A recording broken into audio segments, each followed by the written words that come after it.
اسم المرشحين بكل أسف وبكل حسرة. اليوم أنا أستغرب وأتساءل كيف أنك تضع منتخب أقل من 20 سنة لينافس على جائزة أفضل منتخب. كيف من المفروض أنه منتخبات شبانية ربما جوائز أفضل منتخب، أفضل منتخب شاب، أفضل لاعب من اللاعبين الشباب الصاعدين، ولكن أنك تدرج اسم كذلك منتخب أقل من 20 سنة من بين أفضل المدربين في القارة السمراء مع المدربين تاع المنتخبات الأولى، فهذا غير منطقي تماما. لذلك من خلال هذا نستنتج كيف تتخذ القرارات داخل أروقة الاتحاد الإفريقي لكرة القدم، ولا يمكننا أن نتفاعل خيرا بسياسة الاتحاد الإفريقي. الترشيحات أحسن منتخب في القارة الإفريقية، المنتخب المغربي ينافس نفسه، هاي كما كتشوفوا. أمواضع من الترشيحات دخل وحشمو داروا كافر، كانوا قاعدين يديروا المنتخب المغربي المحلي. هم في الواجهه اليوم، حتى اعضاء المكتب التنفيذي اليوم امام موتسيبي وكانهم في الواجهه وفقط، ولكن من يقرر ومن يملك سلطه القرار في الاتحاد الافريقي لكره القدم الجميع يعلم ذلك. واش حشمتوا باش ديروهم كاع مغاربه؟ حاولتوا ديروهم كاع مغاربه وبلا بكم هذا التصويت وهذا حفل الجوائز وهذا النش. ها روحوها ديريكت وصايي، بلا حشومه بلا كذب بلا تنوفيق، هي وصايي. هادو المهم جوائز تاع الكاف اليوم علنوا عليهم تاع احسن مدرب واحسن حارس واحسن لاعب شاب واحسن لاعب داخل القاره. كما راكم تشوفوا في كل فئه دايرين زوج مغاربه وواحد اترونجي، في كل فئه، في احسن حارس، في احسن مدرب، في احسن لاعب شاب واحسن لاعب داخل القاره. هي ويقول لك ما كاش الكولاسه، يقول لك المغرب ما عندهمش الكولاسه، ما متجدرينش في الكاف، ما عندهمش القوالب. يقول لك كل شيء داينه نيشان، ويقول لك كل شيء مريقل والمصداقيه ومنا ومن هيك. هي اكيد هاد الجوائز غادي كاع يديوهم المغاربه، فبدي 90% في كل فئه غادي يديها مغربي، كنتو تعطيوها لهم ديريكت وصاي، ما تبقاش علينا هاد النش وهاد التبهليل. تم الاعلان عن اسماء المرشحه لجائزه الافضل في كل قاره. دائما الضجه تكون نبداو افضل منتخب، شفنا المنتخب المغربي اللي اقل من 20 سنه مرشح ضمن الافضل في افريقيا، وهذه ربما تعتبر من السوابق التاريخيه. وايضا شاهدنا بانه بيتكوفيتش غير مرشح في جائزه افضل مدرب، عمورة غير مرشح في جائزه افضل لاعب، العديد من الامور التي شاهدناها في هذه الجوائز. لا خلل في المعايير، نظن باللي مع الوقت راح تفقد مصداقيتها. هل الناس لا تتابع؟ بصح انت راح تخير افضل لاعب في القاره، ما تديش هداف التصفيات تاع هذيك القاره المؤهله لكاس العالم في هذيك السنه. نظن باللي تناقض صارخ. هذا راح يكون واضح بانه حكيمي ومحمد صلاح راح تكون. نظن باللي حكيمي نظرا لانه دا دوري الشامبيونز ليغ، وليد الشامبيونز ليغ يمدوا لا ما بلا كان حكيمي تكون مستحيل. كتعيد نفس الحقيقه، المغاربه خداو كل شيء. كان النهار اللي علنات فيه الكاف على الجوائز صدمه للاعلام الجزائري، حيت كل التوقعات اللي بناو عليها الخطاب ديالهم تكسرات في ثواني. غير بان الاسم ديال المغرب في الجائزه الاولى ومن بعدها الثانيه والثالثه، وبدا الحفل كيولي عندهم بحال ليله طويله ديال الصدمه اللي ما بغاتش تسالي. يا بعد الحفل كتعيد نفس الحقيقه، المغاربه خداو كل شيء. كان النهار اللي علنات فيه الكاف على الجوائز صدمه للاعلام الجزائري، حيت كل التوقعات اللي بناو عليها الخطاب ديالهم تكسرات في ثواني. غير بان الاسم ديال المغرب في الجائزه الاولى ومن بعدها الثانيه والثالثه، وبدا الحفل كيولي عندهم بحال ليله طويله ديال الصدمه اللي ما بغاتش تسالي. في اللحظه اللي كان فيها المذيع كيقرا اسماء الفائزين، هبط واحد الصمت ثقيل في بعض القنوات الجزائريه اللي كانت واجده باش تحتفل ولا على الاقل تلقى اسم جزائري وسط الفائزين. ولكن اللي وقع كان العكس تماما. المغرب شد الصداره في كل الفئات بلا منافس، وخلى الجمهور والاعلام الجزائري واقفين بحال اللي تشلوا بلا حركه. المحللين الجزائريين ما فهموش كيفاش تحول ذاك الحفل لشي حاجه قريبه من استعراض مغربي شامل، وكل جائزه كتعلن كانت كتزيدهم في الحيره وكتحيي الجرح ديال الاقصاء المبكر والغياب الكامل على المشهد القاري.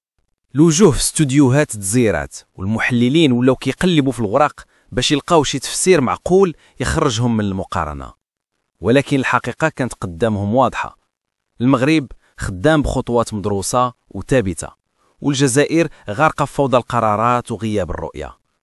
ومع تقدم الحفل القنوات الجزائريه بدات كتشم ريحه الازمه اللي كتوسع وسط الجمهور، ونبرة الصوت تبدلات من تحليل إلى ارتباك، ومن بعد ولا غير تسليق، تبريرات ما مقتنع بها لا المشاهد لا حتى المذيع اللي كيهضر بها.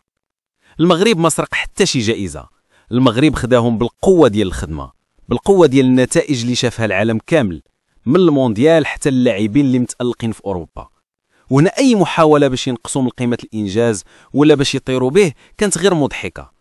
الإعلام الجزائري ما كانش واجد يواجه الحقيقة.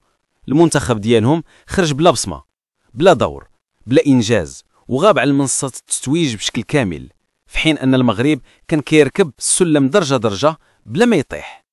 بعض البرامج بدات كتلوح بالتحكيم والمؤامرة والظروف، ولكن هذا الكلام ما بقى عنده قيمة قدام الواقع، لأن العالم كامل شاف الفرق وشاف الأداء وشاف الدومين اللي دار المغرب واللي ما قدراتش الجزائر تسايرو. وزادت النيران في الجزائر منين تعمروا السوشيال ميديا بتعليقات غاضبة، كاين اللي كيسب المسؤولين، وكاين اللي كيلوم المدرب، وكاين اللي كيبكي على الوهم اللي كان الإعلام كيبيعوا ليهم عام كامل. أما الجانب المغربي فكان شيء آخر تماما. الاحتفالات شاعلة، الفخر عامر، والإنجازات كتثبت أن الطريق اللي مشى فيه المغرب ماشي صدفة، ولكن رؤية وبناء وصبر وتخطيط. الإعلام الجزائري لقى راسو محاصر بواقع ما قداش يهب منه. التفوق المغربي ما بقاش حالة مؤقتة، ولكن ولا مشروع كبير واقف على أساسات قوية، استثمارات، أكاديميات، ملاعب، خطط، حاجة اللي مازال الجزائر ما عندهاش بحالها. ومنين وصلنا للجائزة الأخيرة كانت القضية صدمة كاملة، حتى ولا الحفل بالنسبة لهم يوم أسود، وكل دقيقة كتعري كتار على الفرق الكبير بين القوتين.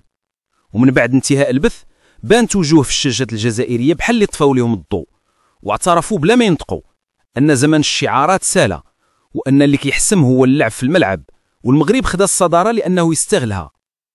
أصوات جزائرية بدات كتطالب بإعادة البناء من الصفر، وبأن المنتخب خاصو يرجع يتأسس من جديد، وخاص إصلاح شامل، لأن الواقع ما بقاش خاصو يتخبى. والمغاربة من جهتهم كانوا عايشين اللحظات ديال الفخر، حيث الجوائز ماشي غير كؤوس، ولكن رسالة قوية للعالم بأن المغرب غادي في الاتجاه الصحيح، وأن العمل الكبير عطى الثمار ديالو. ومع مرور الساعات الإعلام الدولي بدا كيكتب على الهيمنة المغربية، والكاميرات العالمية كترجع تسول شنو السر المغربي، في حين الإعلام الجزائري باقي كيلقط الكلمات باش يدور بها الهزيمة الرمزية. في الخلاصة ما بقى فيها شك، المغرب كان الأحسن، كان الأقوى، وكان الأكثر تنظيما، والجزائر عاشت موسم كامل ديال العشوائية، وكان طبيعي تكون النتيجة صدمة كبيرة في الإعلام.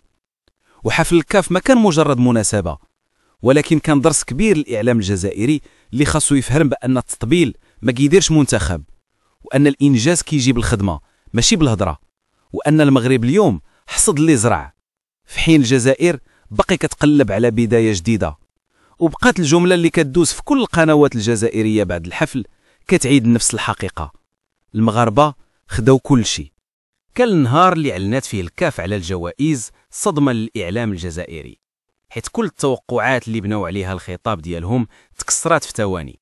غير بان الاسم ديال المغرب في الجائزة الأولى، ومن بعدها الثانية والثالثة، وبدا الحفل كيولي عندهم بحال ليلة طويلة ديال الصدمة اللي ما بغاتش تسالي. في اللحظة اللي كان فيها المذيع كيقرأ أسماء الفائزين هبط واحد الصمت ثقيل في بعض القنوات الجزائرية اللي كانت واجدة باش تحتفل ولا على الأقل تلقى اسم جزائري وسط الفائزين. ولكن اللي وقع كان العكس تماما. المغرب شد الصدارة في كل الفئات بلا منافس، وخلى الجمهور والإعلام الجزائري واقفين بحال اللي تشلوا بلا حركة.